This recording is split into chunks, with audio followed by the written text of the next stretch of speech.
On Future Weapons, we know you love cutting-edge technology. What better place to see it than Israel? Arguably, this is one of the greatest tanks ever built, the Merkava Mark IV. And how do you make one of the world's best tanks even better? Give it APAM. Wait until you see what this round can do. This stuff is serious business. Plus Iron Fist, it knocks rockets right out of the sky. I'm Mac, and this is Future Weapons.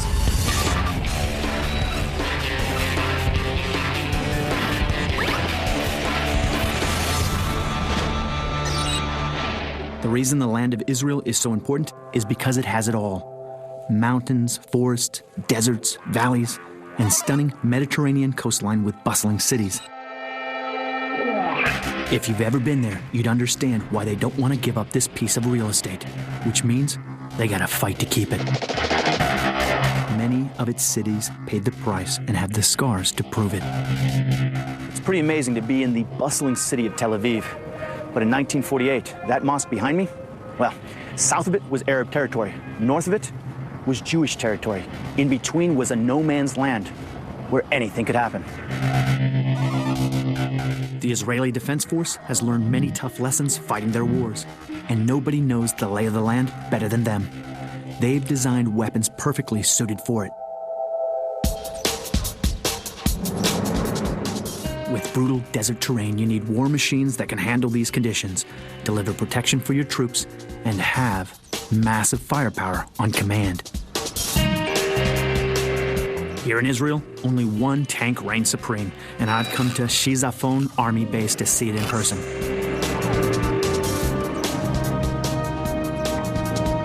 In the Six-Day War, tanks played a crucial role in victory.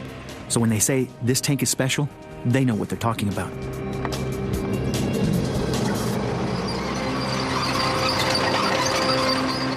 In the Bible, Elijah rode in an incredible blazing chariot of fire.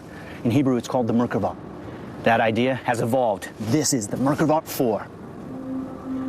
Weighing in at a hefty 65 tons and a top speed of 35 miles an hour, the angels themselves could not have built a better chariot.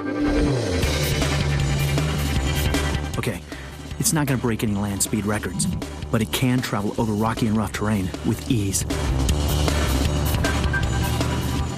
And it can strike in an instant. This is the best tank to be in. If I go into a combat, I want to be in Merkava IV. The Merkava IV was designed by the nation of Israel, and it's beautifully tailored to meet the very specific needs of the IDF. The Merkava concept proved itself in battle over 3 decades, and the Israeli Defense Force, or IDF, is proud of the fact that it was designed just for them.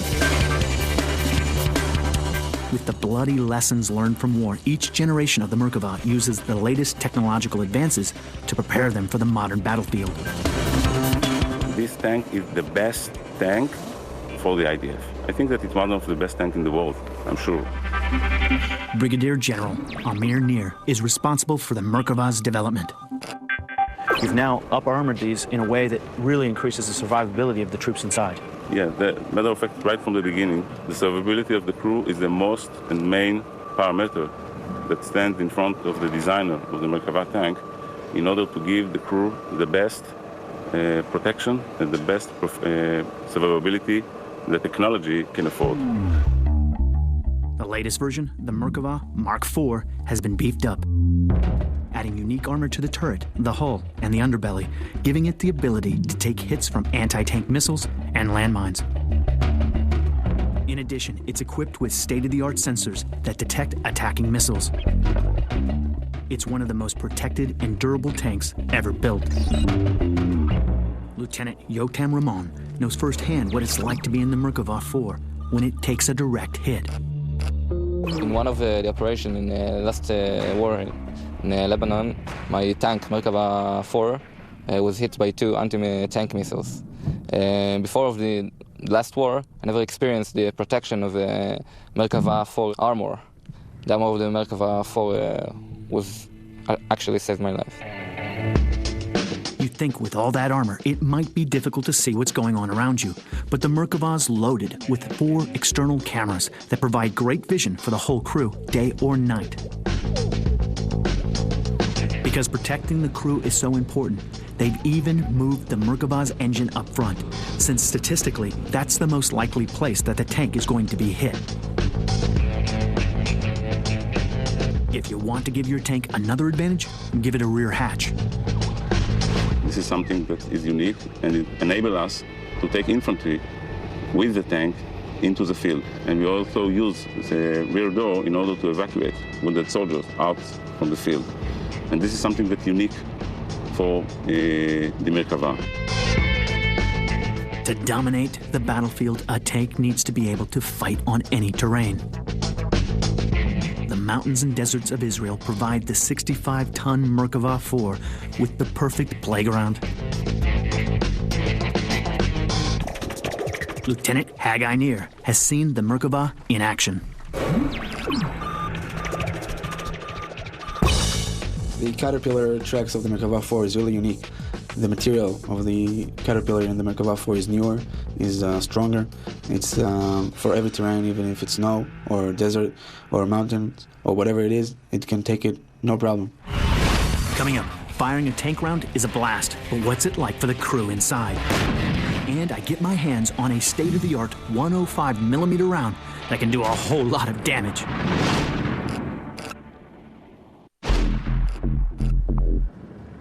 I'm on a mission to find out about Israel's latest military technology.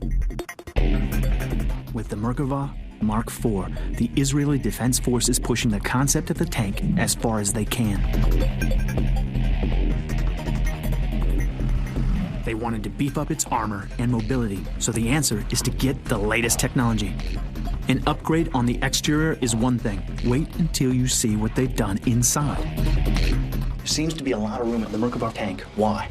I mean, we need to spend a lot of time in a tank, and most tanks are not really comfortable. But the Merkava 4, each team member has his own chair. Everyone inside the tank got their own space, and it's really nice to sleep here.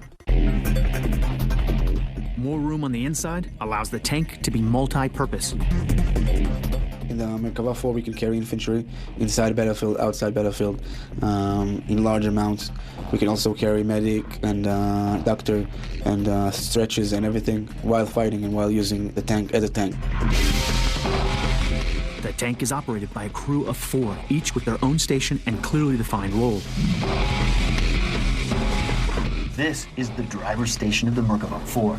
Now the driver has everything they need, steering wheel, gas, all right here. Very clear views of what's going on. And if he ever needs support, no problem. The loader can help him out through the monitor right here. So all he has to do is push a button. The loader can see almost everything and more than the driver can. So they work together as a team, freeing the commander to do his job. The digital communication system allows the crew to plan missions, navigate, share, and continuously update their information about the battlefield. I'd like to tell you all about its full capabilities, but I can't. It's classified. I can say that it helps the troops, tanks, and infantry, and Air Force, everyone to communicate with each other. It's much easier to control the battlefield, and the results are by far much better. The secret to the success of the Merkava 4 is connectivity. Everybody is working together as one. This is the tank commander station. He has all of the information he needs to do all the tactical decisions that will keep this tank operational on a battlefield. Down here is the gunner station. The gunner has complete access to anything that the driver might need if he wants to. But the beautiful thing, again, is everybody is singing off the same sheet of music. But this tank is not all about protection. Its bite is much worse than its bark. Armed with a new 120mm cannon, it has the ability to fire the very latest multi-purpose high-tech bunker-busting rounds. The new and improved fire control system enables easy detection and tracking of any target, even moving targets such as tanks or helicopters, day or night. A mixture of speed, accuracy, sheer firepower stops any adversary in their tracks. The tank is an incredible symbol of power and strength on the battlefield. It is a fierce weapon of war. But with troops moving into urban environments, the tank faces all kinds of dangers. What's needed is a round that offensively allows the tank to support the troops, yet defensively protects the tank from almost any threat. There's a rumor that the Israelis have developed a new tank round that can do it all. So I'm on my way to a secret testing facility somewhere south of Tel Aviv. It's a highly sensitive location, scarred with evidence of explosions. So sensitive, we've got to be careful where we point the cameras. It's here they test the APAM round for a wide range of deadly situations. How scary is it that there are anti-tank rockets and missiles out there that can be man-portable, and how big a threat is that to you inside that vehicle? Well, it's frightening, but when you have the tools to deal with it, you feel a lot better. Israel Military Industries, or IMI, has developed APAM to be lethal and versatile. This is the APAM. It's a mean-looking round, and it gives the tank 4 capabilities in 1 round. The APAM round can take out anti-tank squads, helicopters, bunkers. It can even breach walls. With the state-of-the-art technology inside, the timer can choose precisely when to detonate the charges, creating an incredibly adaptable round. Lieutenant Colonel Zev Gross, former tank commander, was heavily involved in the APAM's development. APAM started out as an airburst tank round to enable tank crews to deal with enemy anti-tank squads. We then, while we were developing it, came across with the idea of making it a multi-purpose round by adding an advanced fusing system so that it could operate in 2 modes, either airburst against anti-tank squads, infantry, and an impact mode where it would act like a standard artillery round or tank round. In impact mode, the projectile explodes as it strikes, and its powerful warhead has the ability to penetrate fortified materials and positions.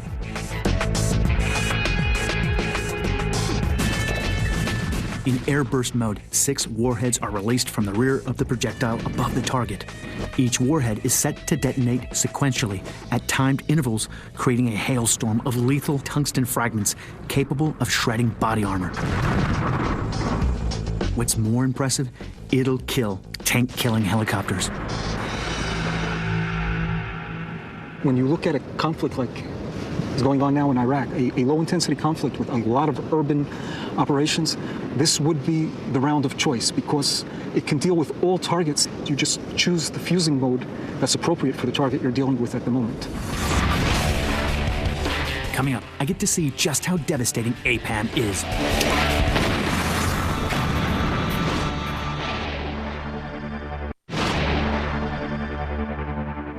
The APAM is Israel's latest tank round that can take out helicopters, destroy bunkers, and breach reinforced walls for ground troops to clear out buildings.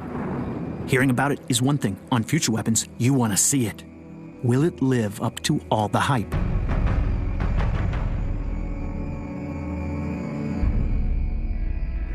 Close quarter combat in an urban environment is one of the most dangerous things that troops will ever have to face.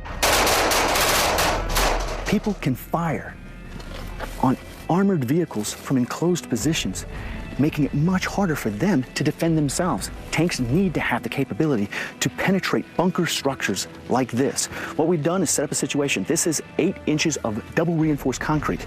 The APAM's mission, fired from the tank, is to come through here, penetrate this hole, come into this room, and then have that secondary explosion where all the tungsten pellets fly out and take out the guys who are going to take out them.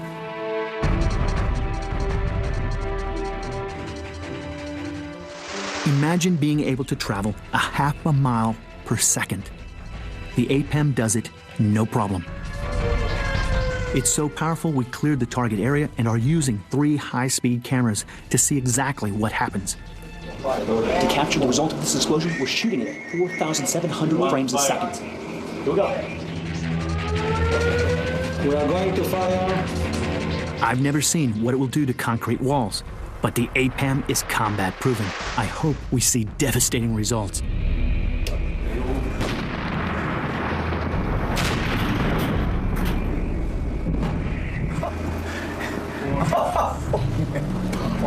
Here it comes, Rick. Set in delayed mode, the timer allows the round to burst through the wall. A secondary detonation takes out the inside of the room with deadly tungsten pellets, removing any threat. I am the first guy to admit that I love blowing stuff up. But it is important to remember that this stuff is serious business. The APAM is used on combatants. It's designed to remove a threat that there is almost no other way of handling. It comes in here, it goes off, and what's left is the nightmare inside.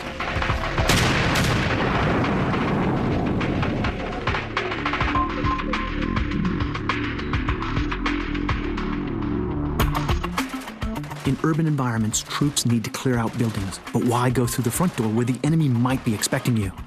APAM can create an entrance anywhere you want it. Tell me, how do you get those different capabilities with just one round?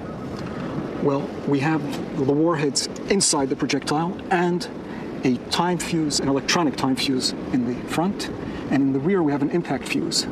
And that impact fuse has options also, either a delayed action mode so that it penetrates the building, exploding inside, or a super quick mode, or it explodes on impact, opening that big hole, allowing the infantry to get into that room quick and take care of whatever's inside. In impact mode, APAM makes quick work of a double reinforced concrete wall, leaving a big hole for me to move right through. It does it by detonating all of its charges at once.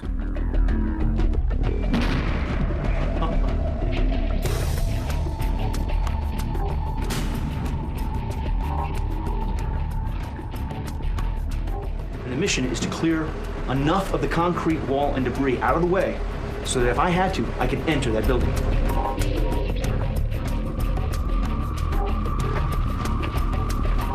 This is only one round, but as you can see, I can easily fit through and do what I gotta do. If they need to, they can fire 2, 3 to clear out enough space to bring a whole squad right in. Why load 4 different rounds into a tank when the APAM can do everything you need? IMI is developing a 120mm version for the Merkava Mark IV. Together, let's just say you don't want to run into them on the battlefield. Next, I put Israel's latest anti-tank defensive system to the test. Iron Fist brings a haymaker to the battlefield.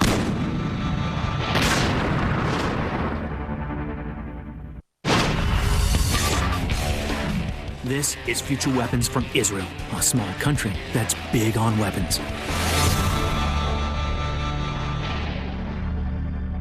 A heavily armored tank is nice, but wouldn't you want to be able to stop a threat before it ever hit you?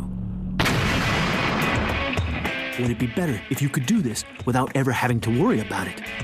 By the way, the answer to both of these questions is yes, and the geniuses at Israel Military Industries have figured out how to do it.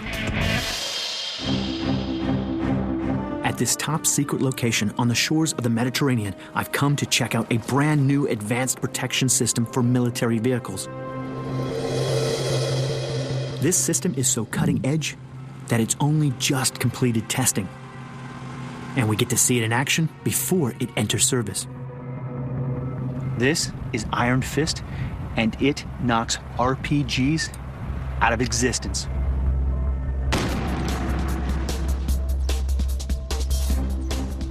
The Iron Fist is Israel's latest active defense system designed not just for tanks, but also for lightweight, more versatile vehicles, including Humvees and trucks. Its job is to detect incoming threats and put them out of commission for good. It may not look any more menacing than, say, an automatic tennis ball launcher, but I think that's kind of what's cool about it. After 3 decades of development, the system has arrived to protect military vehicles and other sensitive assets. You can only add so much weight to a vehicle to protect it. What's needed is out-of-the-box thinking.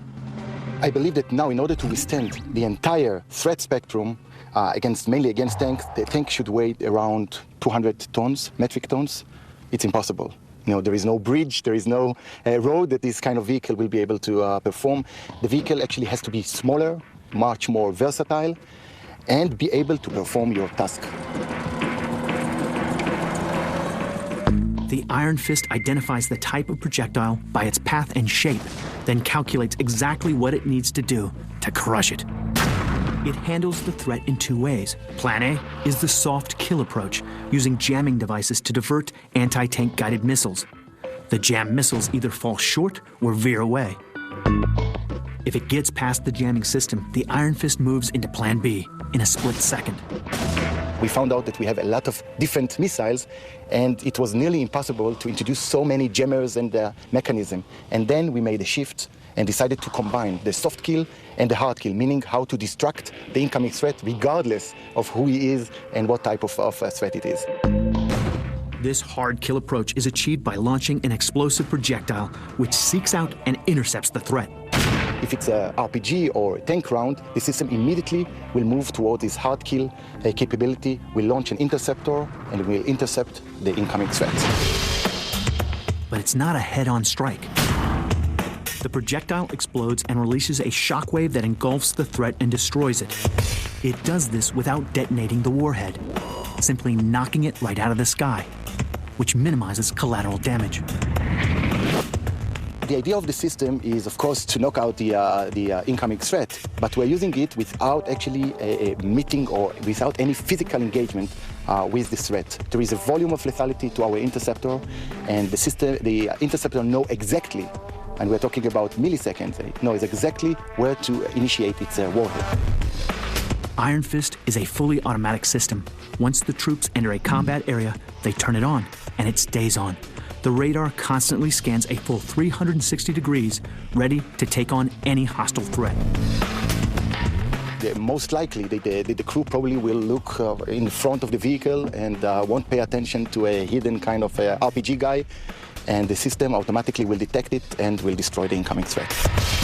The concept of Iron Fist is all about providing invisible shield around the vehicle. It's actively looking out for multiple incoming threats, some traveling as fast as a mile per second. There's not many things on Earth that can react that fast. Iron Fist has unique sensors that can contribute to our routine mission, and on the other hand, it's a very light system, and it will save your life at the end of the day. IMI has successfully tested the Iron Fist against a variety of threats. This thing may not float like a butterfly or sting like a bee, but it does pulverize rockets. This is the RPG-7. It's old, cheap, but very deadly. It's the most prolific rocket-propelled grenade on the face of the planet. It's shoulder-launched and capable of penetrating a foot of armor plate, making it one of the biggest threats on the battlefield. So, will Iron Fist be able to drop it to the canvas? I know, it sounds almost too good to be true. Now, it's time to see it in action.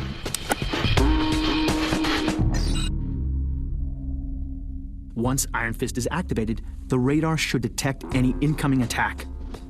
An RPG is fast, and it can be fired from close range. So for Iron Fist to work, it needs lightning-quick reflexes.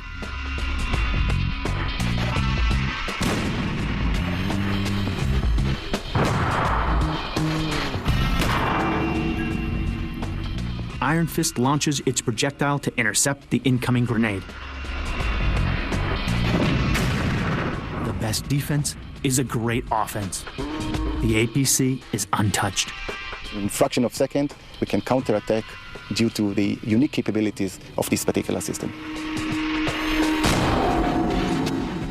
Iron Fist can deal with all types of shoulder-launched rifle grenades, anti-tank guided missiles, high-explosive tank rounds, and the most challenging of all, a kinetic energy penetrator. It provides an invisible and impenetrable shield around any vehicle. Still to come on this Israel special, once this spider weaves its web, you officially have a no-fly zone.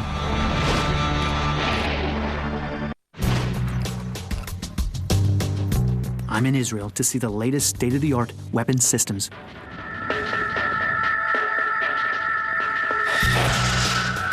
Surface-to-air missiles are often only as accurate as their ground tracking systems. Is there a smart projectile that, once launched, could seek out and destroy its target? The concept may not sound revolutionary, but how you go about doing it just might be. The answer is just a few miles from the border of Lebanon. I feel incredibly privileged to be here. No other film crew has been on this property. It's a Future Weapons exclusive.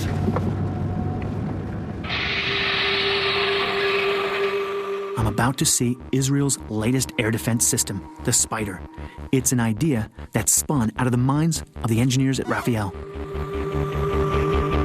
We developed air-to-air missiles for the last more than 40 years. And it came up that air-to-air missiles were so capable that we thought, why not to launch them from the ground and have the same capability in air defense system. Former F-16 pilot Oron Oriol recognized the need for this air defense system. If you look in the past, ground-to-air systems, the missile were actually, I would say, stupid, and the brain of the system was on the ground in the command and control and the radar. In these days, the brain of the system is in the missiles. The interceptors are transported on a mobile firing unit. It can carry up to 8 of these missiles. And its rotatable launch pad allows for 360-degree firing. The Spider system consists of 1 mobile command unit, 6 mobile firing units. It can set up in 5 minutes, fire the first missile in 5 seconds, fire the second in less than 2, get rid of all the missiles, downrange in 8 seconds. Once this web is built, there is no aircraft that's going to escape. From a mobile command and control unit, an enemy aircraft even 25 miles away is detected, identified, and tracked by the surveillance radar. The enemy has no idea they're even being watched. They say speed kills. Imagine adding surprise to that formula. Now, since the system is capable of deploying it in a wide area and not all the features in the same place, so you can't even see that there is a system. I mean, it's only 1 track here, and 5 kilometers from that, another track. So you can see it from the air, and the missiles are smokeless. Spider is the only air defense system that has 2 different types of missiles on every launcher, the Derby and the Python 5. The Derby has an active seeker, enabling it to detect, track, and home in on its targets after being launched. You don't need to track the target all the time. You just need to tell the missile, there is a target there, go and find it, and home on it, and destroy it. The Python 5 has an imaging infrared seeker to help it find its target. Imaging IR, that means it has a picture, and in this picture, he knows how to find the target. Now, this needs a lot of image processing, a lot of computerized here, and we used to tell the Air Force that 1 missile have more brain than a whole fleet of aircrafts, whole fleet of F-16s. Wow. The Spider system sounds spectacular, but seeing is believing. Now, it's time to take out some aircraft. I'm going to take part in a training demonstration within the command and control vehicle. It should give me the feel of what it would be like during an actual mission. 2 men acting as an Israeli anti-aircraft team show me how it works. Now you can set this whole thing up to do it, the whole process automatically, right? Yes, we have 3 main modes. It's a manual mode, semi-automatic mode, and automatic mode. Manual mode means that the commander choose which launcher will engage exactly target. Semi-automatic means that the system engage automatically the target, but the firing is manually. And automatic mode, the system acts automatically, and it's, first of all, is much more quick. So all the thinking has been done up front. The computer and the radar system, the missiles, they all know, hey, this is a good guy, and that's not a good guy. That's right. Great. All right, here we go. Now, we get to shoot an aircraft out of the sky. So I put the key here, yes, and go to on. This is the safe key. Now we are going to do semi-automatic scenario. You see you are in fire manual, right? This is incredible. I can see a helicopter and 1, 2, 3 different adversarial planes, right? And the numbers is how many seconds they have until they will kill the targets. Got it. All right, so the first thing I got to do is push right here on this button right there. Now it's ready. Red, yes. The system is ready for firing. Now all I have to do is push the red button, right? Here it goes. And I'm going to literally get rid of 1, 2, 3, 4 aircraft targets right now. Yes. Now you see the missile is on the way. This is the missile. And it's counting down exactly when it's going to hit. First target's taken out. Second target's taken out. Third target's taken out. And the fourth target's taken out, just like that. That's incredible. It is remarkable to me just how easy that is to use. Yes. This was the purpose of the, of the main machine interface, to make it as simple as possible. This may be just a reenactment, but in the hands of real soldiers, this spider weaves a tangled web from which no aircraft escapes alive. If you're an enemy aircraft going over top of Israel, be careful. There's a big spider out there. Still to come, an Israeli air-to-ground missile called Delilah that will destroy things that even Samson couldn't.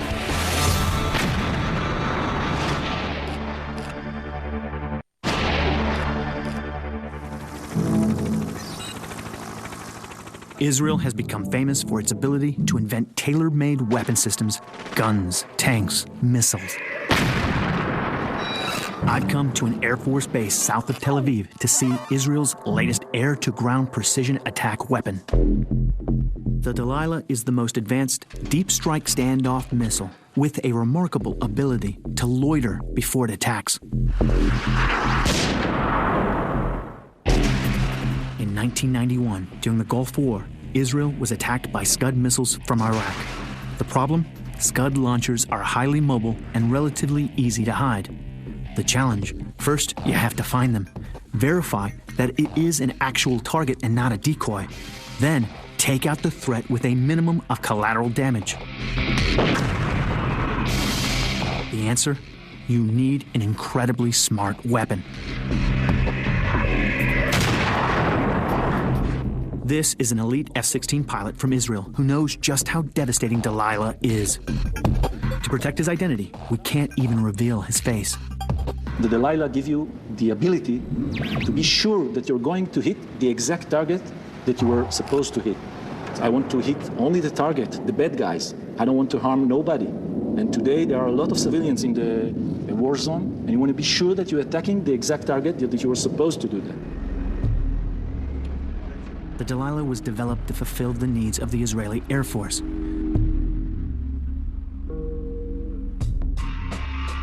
There are now 3 versions. The air-to-ground Delilah, which proved itself in 2006 during the war with Lebanon. They have a ground and naval version that fires with the help of a booster rocket.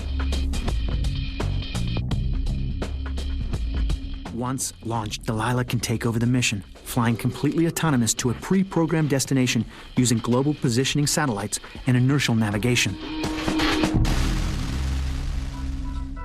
But what really makes Delilah so special is what she can do once she reaches the target. Using a camera, Delilah sees its target and transmits these pictures back to the operator. This is a CCD seeker, which it's like a camera. It brings back the picture to the cockpit, so I can see, in fact, what the Delilah is seeing, and I can aim it to the target by that. In fact, I can fly the Delilah. It's like a remote control airplane. Delilah is so smart, if she's not sure about the target, she'll circle around it and confirm it's the objective you want to hit. After loitering over the area and receiving instructions, she'll execute your command to either attack or abort. This capability is vital when operating in urban environments to reduce collateral damage. The Delilah man-in-the-loop capability means the operator can control the missile during its flight, change its route, and even its target. I can launch the Delilah, and during its flight, I can change the target. I can send a new target from the airplane to the missile, and to change the whole scenario from the beginning. The Delilah's flexibility makes her perfect for hard-to-hit or moving targets.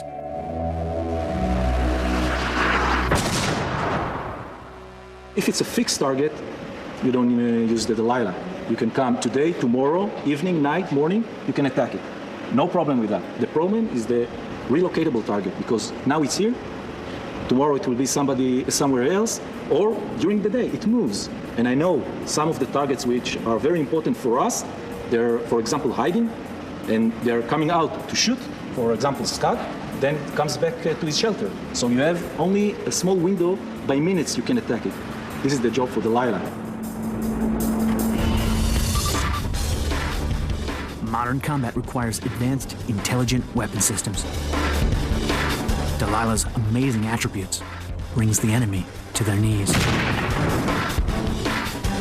What's it like to launch a Delilah?